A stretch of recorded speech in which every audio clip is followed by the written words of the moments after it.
የወላይታ ሰው የቡና ቅጠል ቡናን ከቡና ቅመም ጋር በመጠጣበት ጊዜ መተንፈሻ አካላትን የሚዘጉ እነዚህ ህዋሳቶችን ወዲያው ስለመገል ብዙም አልበረታም። ዋናው ግን በእግዚአብሔር ኃይል ነው። ሁለተኛ ደግሞ እነዚህ አገር በቀል እውቀቶችም ብዙ ጠቅመውናል ለማለት ነው።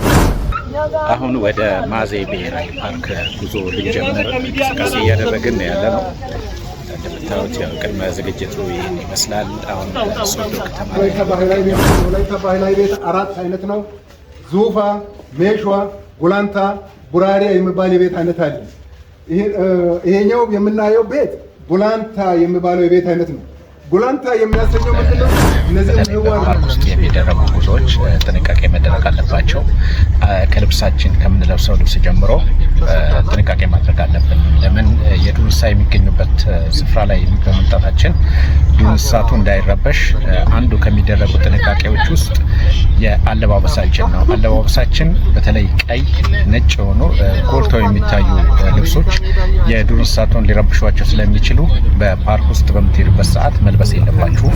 እንግዲህ ሩቶችን የማስተዋወቁ ስራ የዚሁ የቱሪዝም የቲው ጉዞ አካል ነው ማለት ነው። ምክንያቱም ከዚህ በፊት እንደተለመደው እንዳላችሁት በአርባ ምንጭ በኩል በአንድ መንገድ ነው የሀገር ውስጥም የውጭ ቱሪስቶችም የሚሄዱት። አሁን ይሄ ደግሞ በቃቁ በኩል አድርገን በሰነጋልም ከፈለግን በዚህ መንገድ 2 መንገድ አለ። አሁን ከዚህ ተነስተን ወደ ጂንካ ነው።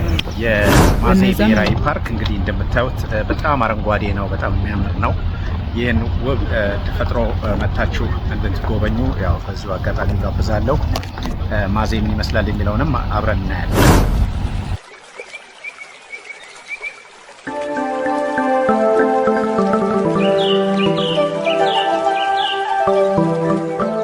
ጤና ይስጥልን።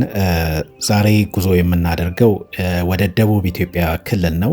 የደቡብ ኢትዮጵያ ክልል ቱሪዝም ቢሮ ያዘጋጀልን የቀድሞ ባህልና ቱሪዝም አሁን ቱሪዝም ቢሮ ያዘጋጀልን ጉዞ ነው። ይሄም ክልሉን ሰርክል ሰርተን እንድንመለስ ያስቻለን በተለይ ወደ ደቡብ ኦሞ ሲኬድ ብዙ ጊዜ በአርባ ምንጭ በኩል በኮንሶ ተደርጎ ነበረ የተለመደው ጉዞ። አሁን ግን በጎፋ በኩል በማዜ ተደርጎ ወደ ጂንካ የሚያስኬድ አዲስ የጉዞ መስመር ነው። ይህንን መስመር ነው የምንጎበኘው። በዛሬው ዝግጅታችን በወላይታ ሶዶ ቆይታችንና እንዲሁም ደግሞ የማዜ ብሔራዊ ፓርክን ነው የምንቃኘው። ቅኝታችን ምን ይመስላል የሚለውን አብረን እናያለን። ቅኝታችንን የምንጀምረው በወላይታ ሶዶ ሙዚየሙን በመጎብኘት ይሆናል። ወደዚያ እናልፋለን። ስሜ ኢያሱ ገጃቦ እባላለሁ። እኔ ጡረታ ወጥቼ በዚህ በወላይታ ሶዶ ዩኒቨርሲቲ በሀገር በቀል እውቀት ጥናት ተቋም በኮንትራት ተቀጥሬ እየሰራውም ያለው የታሪክ አጥኚ ተመራማሪ እንዲሁም የወላይታ ሀገር ሽማግሌ ውስጥ የምሰራ ነኝ። ኮርዋን ሀጋ መላቲያ ቦንቾ ይመታታ ወላይታ ሶዶ ዩኒቨርሲቲያን ደኢያ ሙዚየም ያጦሞሰናስ ሀሹ ሰሮ የተጊድ ሞኮስ። አሁን የምትገኙት በወላይታ ሶዶ ዩኒቨርሲቲ አገር በቀል እውቀት ጥናት ተቋም ስር በተደራጀው ሙዚየም ነው የምትገኙት። ቱሪስቶች ወደዚህ አካባቢ በሚመጡበት ጊዜ የሀገር ውስጥም ይሁን የውጭ ሀገር ቱሪስቶች ሲመጡ መረጃ በቀላሉ ወላይታን ገጽታ እዚህ እንዲያዩ ለማድረግ ነው። የብሔሩ ቅርስ ለትውልድ ተሻጋሪ እንዲሆን ተብሎ የተቋቋመ ነው። ሌላው ደግሞ ለዩኒቨርሲቲው እንደ አንድ ገቢ ማስገኛ ቱሪስቶች ከሀገር ውስጥም ከውጭም ሲመጡ ከፍሎ ሲገቡ እንደ ገቢ ማስገኛም እንዲያገለግል ታስቦ የተዘጋጀ ነው ማለት ነው። ውጫዊ ገጽታውን ስንመለከት የአትክልት አተካከል ፕሮቶኮል አለው። መጀመሪያ በቤቱ ጓሮ ላይ የቡና ቅመም አለ። እንደገና ደግሞ ከቡና ቅመም ቀጥሎ ቡና አለ። ከቡና ቀጥሎ እንሰት አለ። ከዚያ የእርሻ መሬት ነው ያለው። አሁን እዚህ ግን ያሉት የቡና ቅመሞችም በሙሉ መድኃኒትነት ያላቸው ናቸው። ቡናውም በራሱ መድኃኒትነት ያለው ነው። እንሰቱም መድኃኒትነት ያለው ነው። አሁን ባለፈው ዓለምን ኮሮና ስበጠብጥ ወላይታ ላይ ያልበረተው አንደኛ የእግዚአብሔር ጥላ ከለላ ሆኖ ነው። ሁለተኛ ደግሞ የወላይታ ሰው የቡና ቅጠል ቡናን ከቡና ቅመም ጋር በመጠጣበት ጊዜ መተንፈሻ አካላትን የሚዘጉ እነዚህ ህዋሳቶችን ወዲያው ስለመገል ብዙም አልበረታም። ዋናው ግን በእግዚአብሔር ኃይል ነው። ሁለተኛ ደግሞ እነዚህ አገር በቀል እውቀቶችም ብዙ ጠቅመውናል ለማለት ነው። ወላይታ ሶዶ ዩኒቨርሲቲ ቅጥር ግቢ ውስጥ በሚገኘው ሙዚየም ውስጥ የወላይታን ባህላዊ እሴቶችና የአስተዳደር ስርዓትን የሚያሳዩ ቅርሶች በመልካቸው ተሰንደዋል። አሁን የምንገኘው በሙዚየም ውስጥ ነው። ሙዚየሙ ያለው በወላይታ ባህላዊ ቤት ነው። የወላይታ ባህላዊ ቤት 4 አይነት ነው። ዙፋ፣ ሜሽዋ፣ ጉላንታ፣ ቡራሪያ የሚባል የቤት አይነት አለ። ይሄኛው የምናየው ቤት ጉላንታ የሚባለው የቤት አይነት ነው። ጉላንታ የሚያሰኘው ምንድነው? እነዚህ ምህዋር ክፍተት ያለው ይታያቸዋል። 9 ክፍተት ከመሬት እስከ ጣሪያ ድረስ 9 ክፍተት አለው። መሀል ያለችውን ጣሪያዋን እንደ ፀሐይ ይወስዳሉ። በዓለም ላይ ያለ ፕላኔት ስንት ነው? 9 ነው። የወላይታ ጉላንታ ቤት በ9 ቦታ ክፍተት አለው። የዓለም ፕላኔቶችን ይወክላል። እውነት ይሄ አገር በቀል እውቀት እውነት ነው? ይሄ እስከዚያ ድረስ ዘልቆ የመሄድ የማወቅ እውቀት ነበራቸው የጥንት ሰዎች ሲባል ሳይሆን አይቀርም የሚያሰኝ ሁኔታ አለ። ያ ምንድን ነው? ወላይታ የራሱ ካላንደር አለው፣ የራሱ ዘመን አቆጣጠር አለው። እንግዲህ በወፍ በረር ነው የሚሄደው። ውጪ ሌሎችም ሰዎች ስላሉ በወፍ በረር ገልጬ አልፋለሁ። ወደ መንግስት አስተዳደር ከመግባቱ በፊት የሽማግሌዎች አስተዳደር ነበር። የሽማግሌዎች አስተዳደር 5 ዘርፍ ያለው የሽማግሌዎች አስተዳደር አለ። ሀዮ ጭማ፣ ስጋ ጭማ፣ ፍርተ ጭማ፣ ጫቆ ጭማ፣ ኦለ ጭማ። ጭማ ማለት ሽማግሌ ማለት ነው። እነዚህ 5 ዘርፍ ያለው ያ ዘርፍ እያስተዳደረ የዛ አስተዳደር እድገት መንጭቶ ነው ወደ መንግስት አስተዳደር የተሸጋገረው። ወደ መንግስት አስተዳደር ሲገባ በ3 ስርወ መንግስት ነው ያለፈው። የመጀመሪያው ስርወ መንግስት የወላይታ ማላ ስርወ መንግስት ይባላል። በወላይታ ማላ ስርወ መንግስት ካዎ ማለት ንጉስ ማለት ነው። ከካዎ ቢቶ እስከ ካዎ ሀላላ ድረስ 12 ንጉሶች እንደነገሱ እዚህ በመጀመሪያው ላይ አለ። ቀጥሎ ባለው ደግሞ የአሩጃ ስርወ መንግስት ነው የመጣው። በአሩጃ ስርወ መንግስት ጊዜ ከካዎ ጋዳ እስከ ካዎ ዳሞታ 11 ንጉሶች ናቸው የነገሱት። ከዚያ በኋላ የወላይታ ደግሞ መንግስት ዲሞክራት ነው። የወላይታ ዘመን መለወጫ ግፋታ ጊዜ መንግስትም የህዝብን ስራ ይገመግማል፣ ህዝብን የመንግስትን ስራ ይገመግምና ድክመት ካለ መንግስትን እስከ ማውረድ ድረስ ነው ስልጣን ያለው።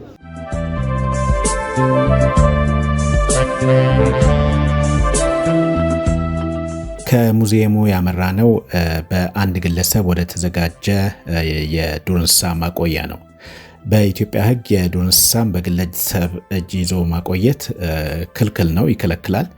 በዚህ ደረጃ ግን ለጎብኚዎች ክፍት የሆነ የዱር እንስሳ ማቆያ ይፈቀዳል የሚለውን በሌላ ዝግጅት ይዤላችሁ እቀርባለሁ። አሁን ግን በሶዶ ከተማ ውስጥ የሚገኘው የዱር እንስሳ ማቆያ ምን እንደሚመስል አብረን እንጎበኛለን። የሚያስፈራ ዘንዶ አሁን ትላልቆች ነበሩ። ትላልቆች ደግሞ ወደ ቦታው መልሰናቸው እንጂ በጣም ትላልቆች ሰውን የማዋጥ አቅም ያላቸዋል። እና መኪና የገጨውን ጅብ፣ አዞን፣ ዝንጀሮቹም እንደዛ መኪና የገጫቸውን እያመጣን እያንከባከበን በእነሱም እንትን እያደረገን ቀለባቸውንም ችለን ያን ብቻ ሳይሆን ዛፎቹንም እየተከለን ነው እየሰራን ያለ ነው። ከታች በኩል ደግሞ ያሉትን እያየን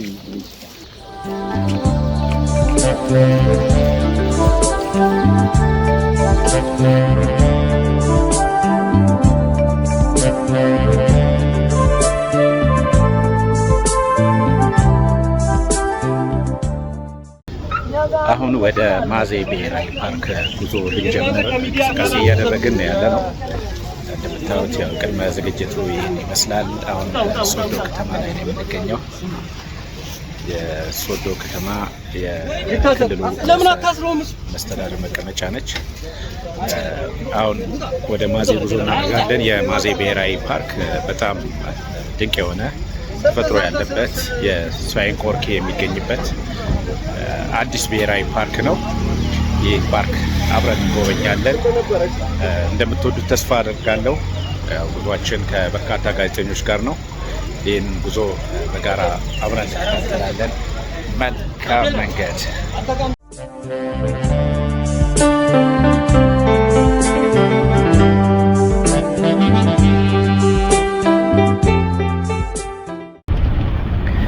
ይህ የምትመለከቱት የማዜ ብሔራዊ ፓርክ ነው። አሁን የዝናባማ ወቅት በመሆኑ ሳሩ በከፍተኛ ሁኔታ አድጓል። እዚህ የሚገኙት ቆርኬዎች ናቸው። የማዜ ብሔራዊ ፓርክ እንግዲህ እንደምታዩት በጣም አረንጓዴ ነው፣ በጣም የሚያምር ነው። ይህን ውብ ተፈጥሮ መታችሁ እንድትጎበኙ ያው በዚሁ አጋጣሚ ጋብዛለሁ።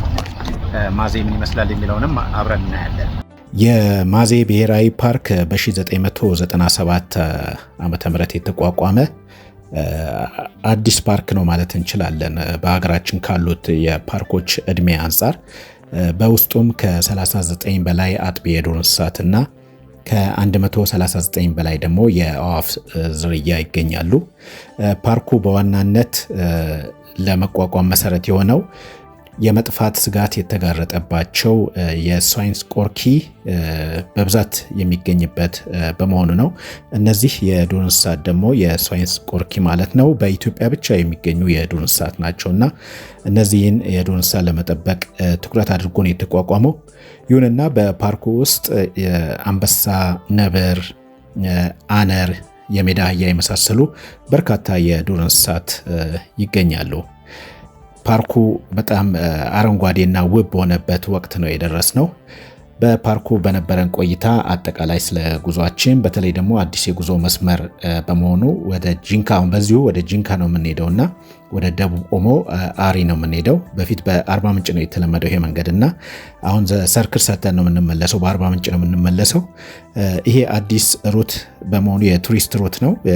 አዲስ የጉዞ መስመር ከመሆኑ አንጻር የደቡብ ኢትዮጵያ ክልል የቱሪዝም ቢሮ ኃላፊን ወይዘሮ ወይኒቱ መልኩን አነጋግረናቸዋል።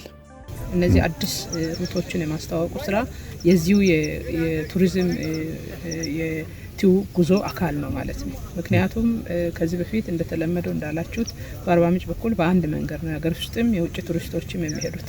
አሁን ይሄ ደግሞ በቃቁ በኩል አድርገን በሰነጋልም ከፈለግን በዚህ መንገድ ሁለት መንገድ አለ። አሁን ከዚህ ተነስተን ወደ ጂንካ የምንሄድበት መንገድ።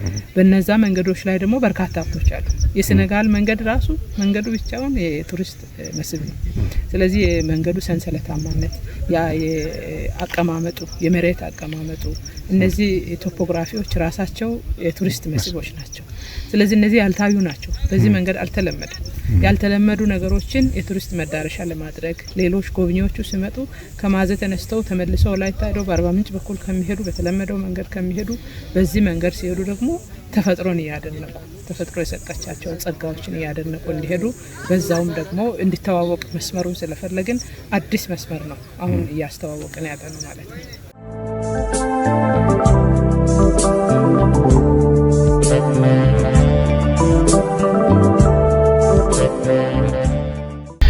እንዲህ አረንጓዴ በሆነ ተፈጥሮ ውስጥ ጉዞ ማድረግ በራሱ አንድ የመንፈስ እርካታ ነው። በተለይ በፓርክ ውስጥ የሚደረጉ ጉዞዎች ጥንቃቄ መደረግ አለባቸው። ከልብሳችን ከምንለብሰው ልብስ ጀምሮ ጥንቃቄ ማድረግ አለብን። ለምን የዱር እንስሳ የሚገኙበት ስፍራ ላይ በመምጣታችን ዱር እንስሳቱ እንዳይረበሽ አንዱ ከሚደረጉ ጥንቃቄዎች ውስጥ የአለባበሳችን ነው። አለባበሳችን በተለይ ቀይ፣ ነጭ የሆኑ ጎልተው የሚታዩ ልብሶች የዱር እንስሳቱን ሊረብሿቸው ስለሚችሉ በፓርክ ውስጥ በምትሄዱበት ሰዓት መልበስ የለባችሁም። እንግዲህ የፓርክ ጉብኝት አንዱ መንፈስን የሚያድስ ከተፈጥሮ ጋር መነጋገር የሚቻልበት ነው። ስለዚህ ወደ ፓርክ በምትመጡበት ሰዓት እንዲህ አይነት ጥንቃቄዎችን በተለይ ደግሞ መኪና የምታሽከረክሩ ከሆነ በፍጥነት ማሽከርከር አይፈቀድም። ራሱ የተገደበ የኪሎ ሜትር በሰዓት ምን ያህል መጓዝ እንዳለብን የራሱ መመሪያ ያለው። ይህንን ማወቅ ያስፈልጋል። ከ30 እና ከ40 በላይ በሰዓት በፓርክ ውስጥ እንቅስቃሴ ማድረግ ተገቢ አይደለም። ስለዚህ እንደዚህ አይነት ነገሮችን ማወቅ በተለይ ስለምንጎበኝበት አካባቢም አንዳንድ መረጃዎች መያዝ ተጓዥ ስንሆን አስፈላጊ ናቸው። የአካባቢ ማህበረሰብን የምንጎበኝ ከሆነ ማህበረሰቡ ምን አይነት እሴቶች ናቸው ያሉት፣ ምንድነው የማይፈልገው፣ ምንድነው የማይወዳቸው፣ የማህበረሰቡ ራሱ ባህላዊ እሴቶች ማወቅ ያስፈልጋልና የሚደረጉና የማይደረጉ ነገሮችን መለየት አስፈላጊ ነው አንድ ተጓዥ ለሆነ ሰውና ስለ አካባቢው ስለምንሄድበት አካባቢ መረጃ ማግኘት አስፈላጊ ነው።